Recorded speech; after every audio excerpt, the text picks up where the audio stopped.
안녕하세요. 안녕하세요. 반갑습니다. 반갑습니다. 사랑합니다. 사랑합니다. 지난 주일이 2022년 마지막 주일이었고 오늘 수요 집회가 2022년에 공식적으로 마지막 집회인 것 같습니다. 외국들 많은 2022년 다들 수고 많으셨고요. 새해가 한 걸음 앞에 다가와 있습니다.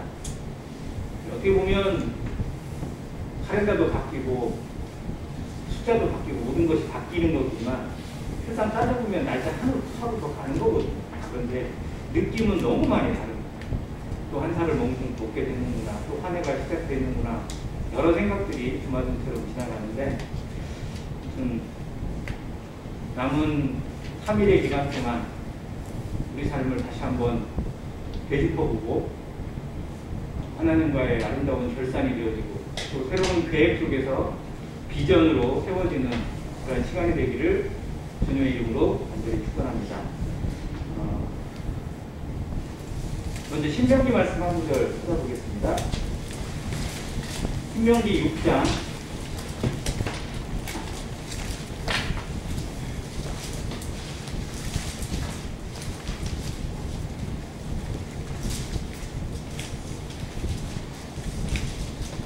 4절에서 9절. 익숙한 말씀 9절인데요. 지난 토요일에 송년회 밤 행사를 할 때 교학생들이 약 12절의 성경 구절을 암송을 연습을 해와서 앞에서 쭉 하는 모습을 봤습니다. 그 구절 중에 정말 이건 너무 긴데 어떻게 저걸 다 외웠지라는 생각이 들 정도로 긴 구절들이 두 개가 있었는데 하나는 시편 23편이었고 하나는 본문 말씀이었습니다. 신명기 6장 4절부터 9절까지 이 부분을 연주리까지 전부 다 외우는 것을 보면 너무 대견하다라는 생각이 들었는데 한번 읽어보도록 하겠습니다. 이스라엘아 들으라. 우리 하나님 여호와는 오직 유일한 여호와이시니 너는 마음을 다하고 뜻을 다하고 힘을 다하여 내 하나님 여호와를 사랑하라. 오늘 내가 내게 명하는 이 말씀을 너는 마음에 새기고 내 자녀에게 부지런히 가르치며 집에 앉았을 때든지 길을 갈 때든지 누워 있을 때든지 일어날 때든지 이 말씀을 강론할 것이며 너는 또 그것을 내 손목에 매어 기호로 삼으며 내 미간에 붙여 표로 삼고 또 내 집 문설주와 바깥문에 기록할지니라.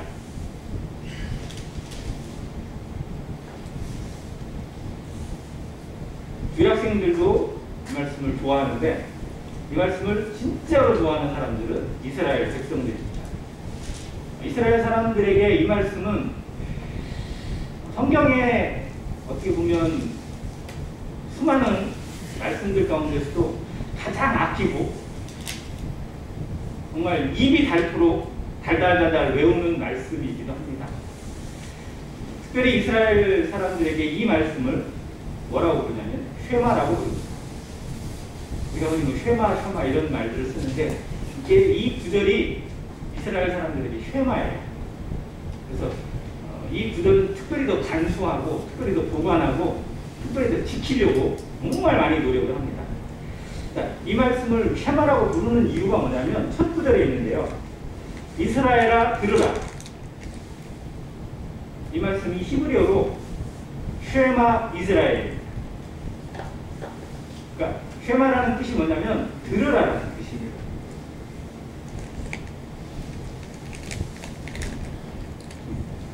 이 말씀을 그들이 어느 정도까지 사랑하고 어느 정도까지 아끼고 있는지 제가 사진 한 장을 좀 뽑아봤는데요.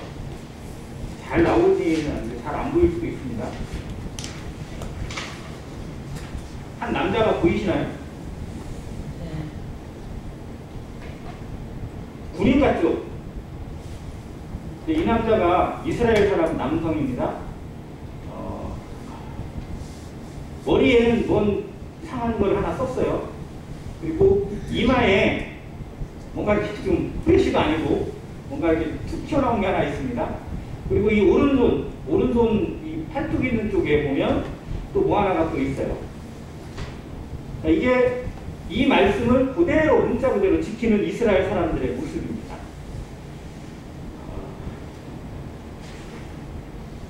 나중에 저기다 놓을 테니까 한번 따라한번 가보세요. 이스라엘 사람들은 하나님의 말씀을 다루거나 듣거나 또 그것을 실천할 때 정말 남다르게 합니다. 자, 본문에서 6절부터 있는 부분이 실행인데 너는 마음에 새기고 자녀들에게 가르치고 강론하라. 그리고 8절에 보면 너는 또 그것을 내 손목에 매어 기호로 삼고 내 미간에 붙여 표로 삼으라고 했어요. 이걸 그대로 실천하는 거예요. 그래서 이 이마에 안에가 이게 뭐냐면 성경 9절 여기 있는 말씀하고 또 다른 곳에 있는 말씀들 해보자 해서 총 4구절의 말씀이 이 통 안에 들어가 있어요. 이 말씀도 들어가는 순서가 따로 정해져 있고 그 말씀을 기록하는 종이가 따로 정해져 있어요. 이게 좀 철저합니다. 넣는 순서도 정해져 있어요. 자, 그걸 놓고 그걸 끈으로 쫙 해가지고 통에다 놓고 끈으로 묶어서 이 이마에 딱 묶어놓고 다닙니다. 언제? 하나님 앞에 기도할 때는 반드시 이렇게 해요. 그리고 이 손에 보면 손목에 묶으라고 되어 있잖아요. 이렇게 손목에 쓰던 계속 끈으로 쭉 감아놓고 여기에다 이렇게 오른손이죠. 왼손은 성경에서 하나님의 능력, 말씀을 의미하기 때문에 오른손에다가 이렇게 묶어놓고 그 통을 이렇게 묶어놓고 여기다 똑같이 이렇게 말씀을 거기다 담아서 가지고 다닙니다. 이 통, 이 끈과 같이 연결되어 있는 이 통을 테필린이라고 해요. 이스라엘 사람들에게 있어 이스라엘 여행을 하거나 어디 가보면 이 테필린을 쉽게 구할 수 있습니다. 그리고 또 이 머리에 쓰는 것이 있는데 이거는 또 다른 일이 있어요. 이거는 기도할 때 이스라엘 남자들은 반드시 써야 됩니다. 심지어 통곡의 벽에 가서 관광을 하는 외국인도 통곡의 벽 앞에 가서 기도하거나 거기에 관람하려면 이걸 써야 돼요. 그래서 통곡의 벽 옆에는 관광객들을 위해서 이거를 미리 준비를 쭉 해놨어요. 그걸 머리에 쓰라고. 아무튼 이스라엘 사람들은 정말 철저하게 이걸 지킵니다. 자, 문에다가 또 그 말씀을 또 보관을 하라고 되어 있어요. 가지고 이스라엘 집의 대문 옆에 가보면 쇠로 만든 통이 하나 있습니다. 이 통에다도 역시 말씀을 적어놔서 양피디에 써가지고 넣어놨어요. 그리고 들락날락 하면서 이 통을 만집니다. 그래서 이 통을 뭐라고 부르냐면 메두자라고 불러요. 그러니까 이스라엘 집은 독특하고 이스라엘 사람들은 독특합니다. 그들이 무엇에 독특하냐면 하나님의 말씀 앞에 독특합니다. 이 쉐마 말씀을 그들의 몸에다 갖다 보관하고 그들의 이마에다 붙이고 집에다가 갖다 놓고 들락날락하면서 계속 만집니다. 아이들을 가르치라고 했잖아요. 아이들을 가르치는 방법이 그들은 이 율법이나 성경 교육이 정말 철저한데 학교라고 생각할 수 있는 것 3가지가 있는데 베타 세포가 있고 베타 탈무드가 있고 베타 미드라시가 있습니다. 이게 단계별로 올라가는데 첫 번째는 성경의 집이에요. 이건 초등학교 들어갈 쯤 되면 아이들이 여기에 들어갑니다. 여기에 들어가서 성경의 집에서 공부를 해요. 자, 두 번째는 탈무드 우리가 아시잖아요. 이거는 설명의 집이라 해석의 집이라고 해요. 그 다음 미드라시는 연구하다라는 뜻이거든요. 연구의 집이에요. 즉 탈무드는 중학교 정도 되는 나이가 되면 거기에 들어가서 공부를 하고 이해를 해야 돼요. 고등학생쯤 되면 미드라시에 들어가서 성경을 연구하고 분석하는 그런 수준에까지 올라가야 됩니다. 자, 이게 일종의 학교인데 오전에는 무조건 성경만 가르쳐요. 오후에 되면 수학, 영어, 다른 과목들을 가르칩니다. 철저하게 성경 교육에 입각되어 있고 말씀 그대로 그냥 성경을 강론하는 것에 아예 삶이 되어 있는 나라, 그런 민족이 이스라엘 유대인입니다. 물론 그들 앞에 뭐 부끄러운 역사도 많이 있지만 노벨상 수상자의 약 30% 이상이 유대인이고 세계의 모든 것들을 좌우할 수 있는 민족으로 가장 많은 순환을 받았지만 여전히 가장 놀라운 민족으로 자리 잡고 있는 그들의 그 기초에 또 그들의 배경에는 성경이 담겨 있습니다. 하나님의 말씀은 이스라엘 민족에게나 아니면 대한민국 사람에게나 믿는 성도들에게나 누구에게나 다 하나님의 말씀입니다. 그 말씀을 얼마나 아끼고 사랑하고 얼마나 붙들고 있느냐에 따라서 그 말씀은 놀라운 능력으로 또 삶의 원동력으로 지혜로 그리고 하나님의 은혜로 다가올 것입니다. 교회 성도들만큼 말씀을 사랑하는 사람들 많이 없습니다. 정말 안행교회 성도들도 말씀을 많이 사랑하고 또 아끼고 많이 묵상하려고 하는 걸 압니다. 그러나 우리 삶을 한번 되짚어 보면 말씀을 좋아하고 말씀 듣고 읽고 묵상하는 것 좋아하긴 하지만 얼마나 거기에 내 중심을 담았고 내 시간을 담았고 내 인생을 담았을까라는 생각을 해보면 여전히 부끄러움 또한 있는 것이 사실입니다. 이스라엘 민족들이 아끼는 이 쉐마 말씀을 한번 생각해 보면서 우리 삶에 2022년 한 해 동안 나는 하나님의 말씀을 얼마나 자주 묵상했고 얼마나 많이 묵상했고 얼마나 그 말씀 앞에 나의 삶을 실천했는지 순종했는지 돌아봤으면 좋겠다는 생각이 들었습니다. 이것이 오늘 포인트가 아니고 여기에 나와 있는 말씀을 표로 또 기호로 삼고 이렇게 하라는 이 부분과 연결되지는 부분이 있어서 그 말씀을 한번 묵상하기 원합니다. 하박국입니다.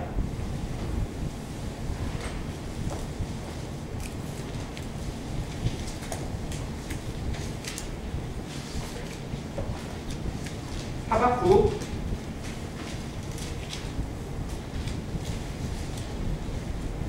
2장 1절부터 3절까지 같이 읽겠습니다. 하박국 2장 1절부터 3절까지입니다. 같이 읽겠습니다. 시작. 내가 내 파수하는 곳에 서며 성루에 서리라. 그가 내게 무엇이라 말씀하시는지 기다리고 바라보며 나의 질문에 대하여 어떻게 대답하시는지 보리라 하였더니 여호와께서 내게 대답하여 이르시되 너는 이 묵시를 기록하여 판에 명백히 새기되 달려가면서도 읽을 수 있게 하라. 이 묵시는 정한 때가 있나니 그 종말이 속히 이르겠고 결코 거짓되지 아니하리라. 비록 거딜지라도 기다리라. 지체되지 않고 반드시 응하리라.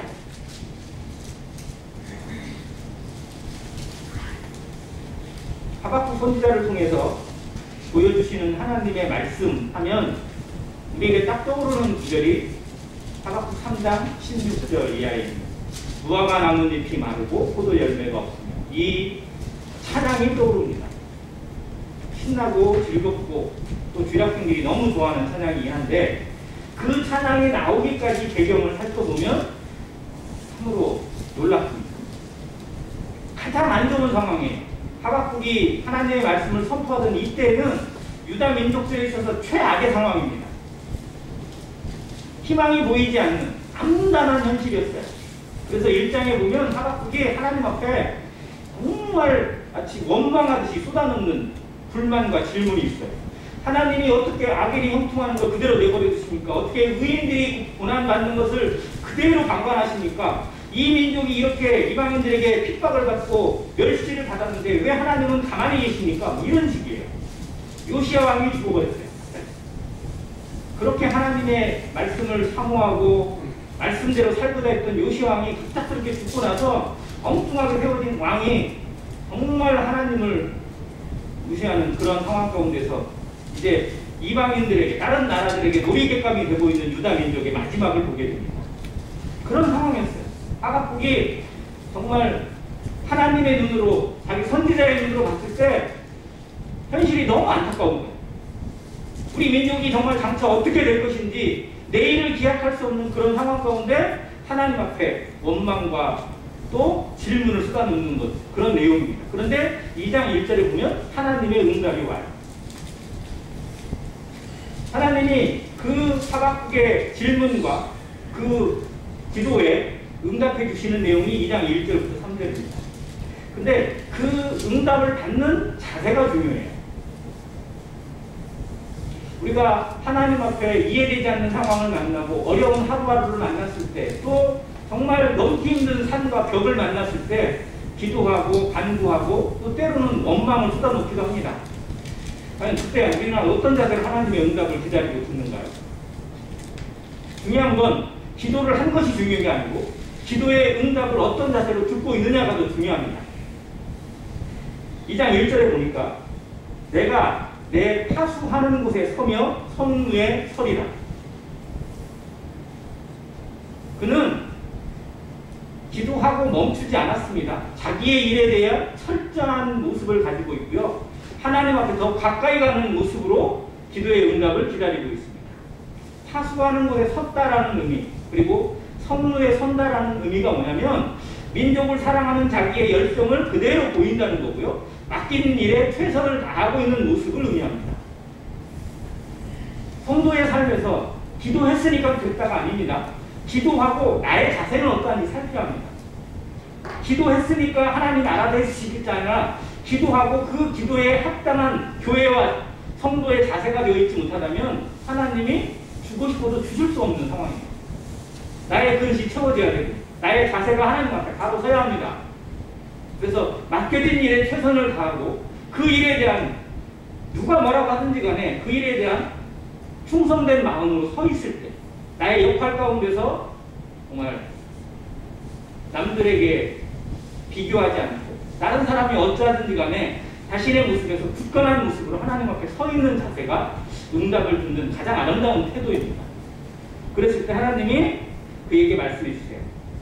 너는 이 묵시를 기록하여 판에 명백히 새기라. 절대로 지워지지 않게, 잊혀지지 않게, 그리고 어느 곳에 있든지 누구라도 그 말씀을 보고 읽을 수 있도록 새기라는 겁니다. 같이 쉐마 말씀을 내 미간에 기호로 삼고 손목에 뭘로 기호로 삼고 또 집에다가 문간에 붙여가지고 들어갈 때나 나갈 때나 항상 그 말씀을 기억하라고 하는 말씀처럼 하나님의 이 묵시, 하나님의 예언의 말씀과 언약의 말씀을 정말 명백하게 가슴에 새겨야 합니다. 성도가 또 신앙인이 마음에 흔들리는 이유는 뭘까요? 어려운 일이 찾아와서? 힘든 일이 많아서? 실상은 언약에서 멀어진 거예요.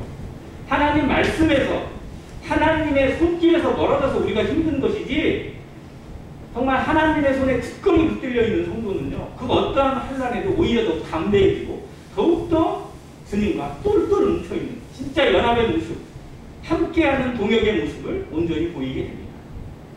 사도 바울이 그 증인입니다.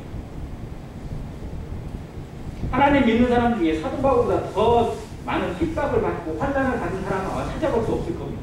그러나 환난의 때, 핍박의 때 정말 곤고하고 죽음의 골짜기에서 그는 그 누구보다도 분명한 믿음과 가장 확실한 삶으로 간증을 보여주고 있고 믿음의 고백을 보여주고 있습니다.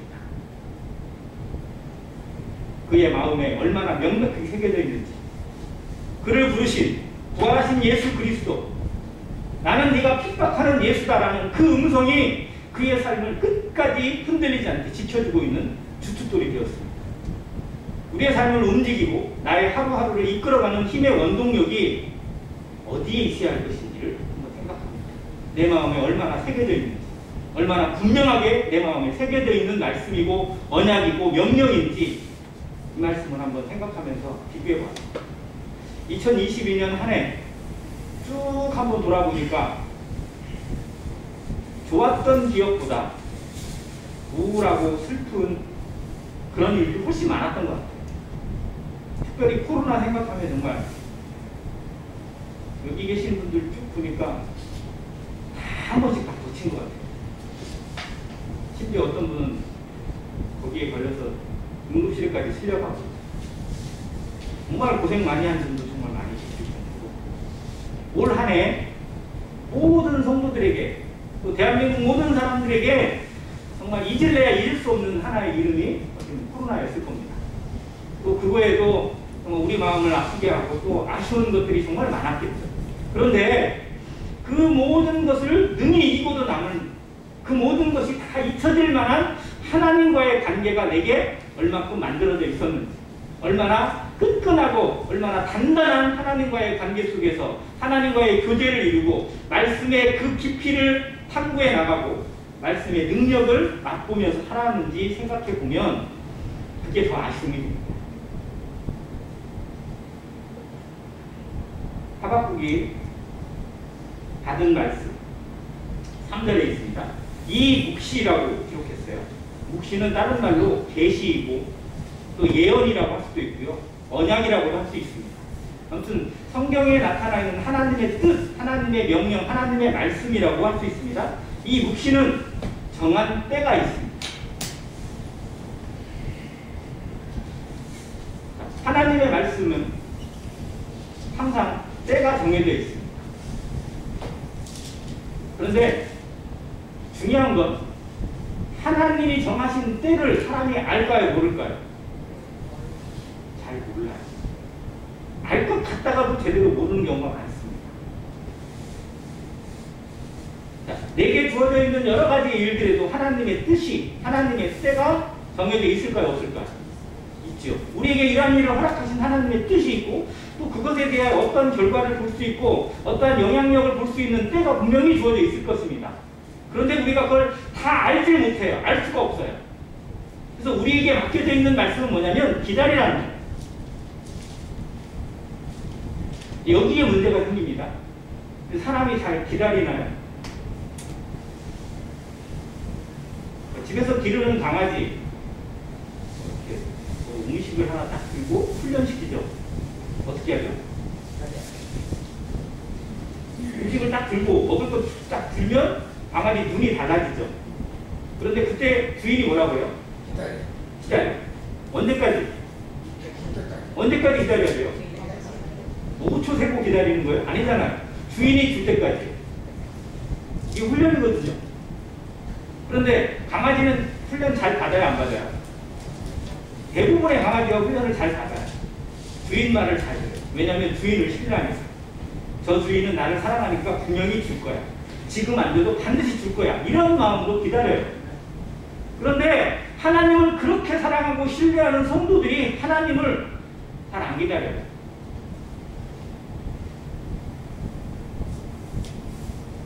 자, 우리 집에서 기르는 강아지가 나를 사랑하는 것보다 내가 하나님을 더 사랑하죠. 그건 당연한 거 아닌가요? 하나님을 더 믿고 더 신뢰합니다. 그런데 강아지는 내 말을 그렇게 잘 듣고 기다리는데 우리는 하나님의 뜻, 하나님의 말씀을 온전히 믿고 기다리지 못하는 경우가 너무 많은 것 같아요. 그래서 이 말씀이 좀 마음에 듭니다. 이 묵시는 정한 때가 있습니다. 반드시 이루어질 것입니다. 그래서 우리에게 주는 게 뭐냐면 비록 더딜지라도 기다리라는 겁니다. 지체되지 않고 반드시 응하게 하신다는 겁니다.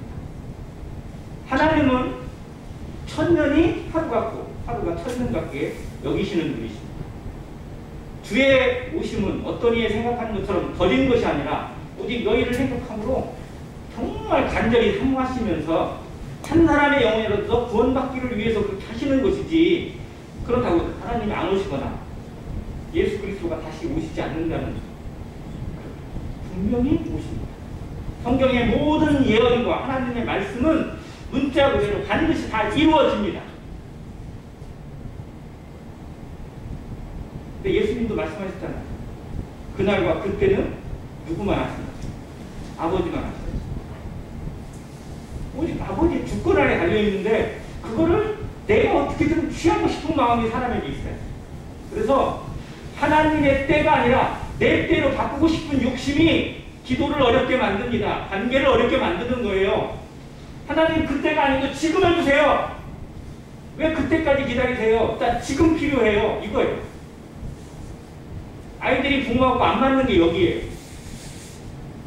부모의 입장에서는 지금은 아니다는 거예요. 너 지금 그걸 가지거나 지금 그걸 해야 될 때가 아니다. 그런데 아이들은 무조건 보면 지금 가져야 돼요. 우리도 그렇게 때를 쓰지 않나요? 자, 주님께서 승천하시기 전에 제자들에게 말씀하셨습니다. 사도행전 1장 4절에 예루살렘을 떠나지 말고 내게서 들은 바 아버지께서 약속하신 것을 기다리라고 했어요. 이게 뭐죠? 아버지께서 약속하신 것, 주님이 약속하신 것, 성령입니다. 그래서 이 제자들은 이 성령을 기다렸어요, 안 기다렸어요? 기다렸어요. 그전에는요, 여기서 기도해라. 피곤하지만 깨워 기도해라. 기다려라. 뭐 이렇게 했을 때 못 기다렸어요. 주님하고 함께 동행하지 못했고 주님과 함께 고난받지 못했던 제자들이었는데 정말 부활하신 예수 그리스도를 만나고 나서 그분이 누구신지를 제대로 깨닫고 나서는 그들의 믿음이 분명해지고 강건해졌습니다. 그래서 승천하시기 전에 예수님이 말씀하셨어요. 너희는 몇 날이 못 되어서 성령으로 말미암아 세례를 받게 될 것이다. 기다려. 예루살렘을 떠나지 말고. 그래서 그들이 그때부터 하루도 쉬지 않고 모여서 기도했습니다. 마가의 다락방에 모여서 120명이 모여서 하는 일이 따로 필요 없어요. 뭘? 성령을 주시기를 기도했습니다. 그리고 언제 성령이 임하셨어요? 오순절 임하셨어요. 정말 몇 날이 못 됐어요. 일주일 조금 더 돼서 성령이 그들에게 임하셨어요. 그들이 기다림으로 말미암아 하나님이 약속하신 것을 그대로 경험하게 되고 받게 되었습니다. 그리고 그날 뭐가 이루어졌어요? 교회가 세상 가운데 선포가 되어졌어요. 하나님의 놀라운 복음이 그들을 통해서, 이 사도들을 통해서 세상 모든 곳으로 예루살렘과 온 유대와 사마리아와 땅끝까지 이르러 전파되는 기회가, 계기가 그날 만들어지게 되었습니다. 대한민국에까지 복음이 전파되지는 계기가 그날 만들어진 겁니다. 나에게 복음이 전달되지는 계기, 그들이 그 말씀을 믿고 기다렸기 때문에, 기도했기 때문에 이루어진 하나님의 역사입니다. 기독교의 역사는 어떻게 보면 기다림의 역사입니다. 하나님의 말씀은 반드시 이루어집니다. 그런데 문제는 어디에 있냐? 우리의 기다림의 문제가 있다는 것입니다. 우리는 급합니다. 하나님의 마음을 안다고 하면서도 내 뜻이 안 서게 되면, 내 뜻대로 되지 않으면 불안해지고 다급해지고 초조해지고 원망합니다. 이스라엘 백성들이 그걸 너무나 잘 보여주고 있어요. 그게 민수기의 역사. 조금만 더 하면 원망합니다. 조금만 힘들면 골명이 집어던지고 원망을 하고 죽이려고 돌아가자. 이게 뭐냐? 이러려고 우리 죽이려고 여기까지 끌고 왔냐? 별 얘기를 다 해요. 차라리 애국에 있는 게 더 낫지 않느냐? 누가 애국에서 우리 빼내달라고 그랬냐? 막 그런 얘기까지 했어요. 성도들의 삶에서 자기도 모르게 튀어나오는 날들이 이스라엘 백성들의 말처럼 그런 원망의 소리들, 판단하는 소리들, 그리고 후회하는 소리들만 나오고 있다면 정말 하나님이 우리를 위해서 독생자를 내어주신 것이 너무 어처구니없는 일이 되고 맙니다. 기다리지 못하는 우리 육신의 연약을 하나님의 말씀으로 지켜내야 합니다. 말씀을 믿는다는 것이 뭡니까? 이 말씀이 곧 하나님이신 것을 믿습니다. 하나님이 지금까지 신실하게 이 말씀을 지켜오신 것처럼 내게도 이루어지실 것을 믿는 것입니다. 내 눈에 보이지 않습니다. 내 손에 잡힌 것도 아닙니다. 그러나 그걸 믿습니다. 이게 믿음입니다. 믿음은 바라는 것들의 실상이요, 보지 못하는 것들의 증거입니다. 믿음이 있다고 하면서 내 눈에 보여야만, 내 손에 잡혀야만 믿는다는 건 그건 믿음이 아닙니다. 도마에게 하신 말씀 기억나잖아요. 너는 나를 본고로 믿느냐? 보지 못하고 믿는 자들은 더 복되도다. 주님 옆구리에 손짝을 보여주고 손바닥에 못짝을 보여줘야만 믿었던 도마의 믿음이 아니라 우리는 말씀을 믿습니다. 말씀에 하나님을 믿고 말씀대로 될 것을 믿는 믿음입니다. 그래서 4절에 가보면 이 믿음에 대해서 분명하게 이야기해 주고 있습니다. 보라, 그의 마음은 교만하여 그 속에서 정직하지 못하나 의인은 뭘로 산다고요? 그의 믿음으로 말미암아 살리라. 여기 나오는 그가 누굴까요? 그의 마음은 교만하여 정직하지 못하다고 합니다. 그가 누구냐면 1장 앞쪽에 나와 있는 하나님을 대적하는 무리들, 그리고 이스라엘을 침범하는 이방의 족속들을 부릅니다.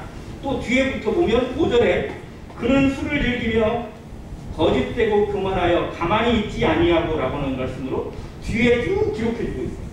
하나님을 떠난 인생들, 하나님을 대적하며 살아가는 사람들의 모습이 무엇인지를 적나라하게 보여주십니다. 그런데 그들은 그렇게 삽니다. 안 믿는 사람들은 어떻게 살아가든지 중요하지 않아요. 정말 중요한 건 뭐예요? 의인. 하나님 앞에 살아가는 의인들. 하나님의 이름으로 살아가는 성도들은 무엇으로 살아야 됩니까? 믿음으로 말미암아 살아야 됩니다. 믿음으로 구원받고 믿음으로 살아가야 합니다. 성경의 핵심 구절인 오직 의인은 믿음으로 말미암아 살리라는 말씀이 처음으로 나온 구절이 바로 이 하박국입니다. 그리고 신약 성경의 로마서와 갈라디아서 그리고 히브리서 복음을 설명해주는 세 가지의 말씀에 이 말씀을 그대로 인용했습니다. 우리는 무엇으로 살지? 정말 나는 믿음으로 살고 있는지, 그리고 내가 살아가고 있는, 내가 믿고 있는 이 믿음은 지식의 믿음인지 아니면 연단되어질, 불로 연단되어져 없어질 금보다 더 귀한 연단받은 소중한 믿음인 것인지. 올 한 해를 마감하면서, 올 한 해 마무리를 하면서 정말 어려웠던 일들, 힘들었던 일, 지금도 여전히 남겨져 있고 내년도에도 해결될지 안 될지 모르는 여러 가지 일들이 산적해 있지만 그 가운데 우리의 믿음은 어떠한 연단을 갖고 있는지 살펴보는 시간이 되길 원합니다. 그래서 지체되지 않고 반드시 이루어지는 하나님의 말씀처럼, 하나님의 언약처럼 내 삶에도 분명히 그렇게 이루어지실 터인데 나는 그것을 확신하고 붙잡고 평강 가운데 살아가고 있는 것인지, 아니면 안절부절 못하고 이렇게 되고 저렇게 되고 정말 요동치고 있는, 정함이 없는 그런 모습 가운데 거하고 있는 것은 아닌지 우리 중심을 살펴보는 기회가 됐으면 좋겠습니다. 하박국이 이 말씀을 받았어요. 이 말씀을 통해서 하나님의 마음을 묵상합니다. 그리고 세상을 바라봅니다. 믿지 않는 자들의 모습이 어떻게 살아가는지. 그런데 그 가운데 하나님이 보이시는 믿음의 눈으로 바라보는 비전을 보게 되니까 3장의 기도가 달라집니다. 3장에 나오는 기도가 정말 구약 성경에 이런 말씀이 있어? 라고 할 정도로 복음을 관통하고 있습니다. 나중에 이 말씀을 한 번 더 살펴볼 수 있는 기회가 됐으면 좋겠는데, 정말 하박국 3장에 나와 있는 복음의 핵심들을 살펴보면요, 정말 놀라워요. 하박국이 이걸 발견하고 이거를 보여주고 있다는 것, 이건 성령의 은혜이고 능력입니다. 자, 그런데 그 가운데서 하박국이 무엇을 노래합니까? 3장 한번 보겠습니다. 3장 2절입니다. 여호와여, 내가 주께 대한 소문을 듣고 놀랐나이다. 여호와여, 주는 주의 일을 이 수년 내에 부응하게 하옵소서. 이 수년 내에 나타내옵소서. 진노 중에라도 긍휼을 잊지 마옵소서. 부흥을 노래합니다. 가장 암담한 현실입니다. 앞이 안 보이는 현실이에요. 그런데 그 가운데 부흥을 바라보고 있고 부흥을 부르짖고 있습니다. 교회의 부흥, 성도의 부흥은 뭔가가 사람도 많아지고 뭐 재정적으로 잘 되고 뭐가 많고 뭐 이래야 부흥이 아니고요, 오직 하나님을 바라보는 데서 오는 것입니다. 하나님의 언약을 바라보고 더딜지라도 기다리는 마음에서, 그리고 그걸 붙들고 나아가는 믿음에서 나타나는 것이 부흥의 능력입니다. 하박국이 그걸 중요해주고 있고 그걸 증거해주고 있습니다. 우리의 삶에 부흥이 일어나기를 누구나 원합니다. 부흥을 영어로 하면요, 부활하고 같은 말이에요. 리바이벌. 근데 정말로 우리 삶이 거듭난 그 삶처럼 하나님의 말씀으로, 복음으로, 예수 그리스도의 보혈로 거듭난 그 생명처럼 날마다 부흥되기를 기도합니다. 안행교회가 이 부흥의 능력으로 다시 회복되어지고 일어나서 정말 더욱 주님과 동행하고 주님의 능력과 향기가 나타나는 교회가 되기를 간절히 기도합니다. 그런데 그게 사람이 많아야, 재정적으로 풍성해야, 뭐가 많아야 되는 게 아니고요, 하나님을 얼마나 신실하게 붙들고 있느냐, 이 믿음의 능력이 우리 가운데 얼마나 강력하냐는 데에 달려있습니다. 말씀을 얼마나 믿고 있는지, 말씀을 얼마나 붙들고 있는지, 상황을 뛰어넘는 모든 현실을 초월할 수 있는 하나님의 능력을 바라보는 성도가 이렇게 노래할 수 있고 이렇게 찬양할 수 있습니다. 그래서 무화과나무는 마르고 모든 것이 사라집니다. 포도 열매가 없고 외양간에 우리가 뭐가 없고 포도 없고 말도 없고 다 없어요. 양도 없어요. 가질 수 있는 게 하나도 없고 모든 게 다 빼앗겨 없고 없어지고 있습니다. 그런데도 뭐라고 한다고요? 난 여호와로 즐거워하라. 난 구원의 하나님으로 말미암아 기뻐하리로다. 얘기합니다. 모든 게 없어도 상관없어요. 모든 것이 다 사라져도 우리에게 하나님만 있으면, 예수 그리스도만 있으면 우리는 기뻐할 수 있는 자고 감사할 수 있는 자고 찬양을 드릴 수 있는 성도입니다. 그게 교회입니다. 하나님은 그런 사람들을 통해서 세상을 움직이셔오고 지금까지 이끌어 오셨습니다. 앞으로도 그러실 것입니다. 우리의 남은 생애가 물건에, 물질에, 현실에, 상황에 움직이는 그런 삶이 아니라 오직 하나님으로 말미암아 초점이 맞춰지고 하나님만 사랑하는, 하나님으로 말미암아 기쁨과 즐거움이 넘쳐나는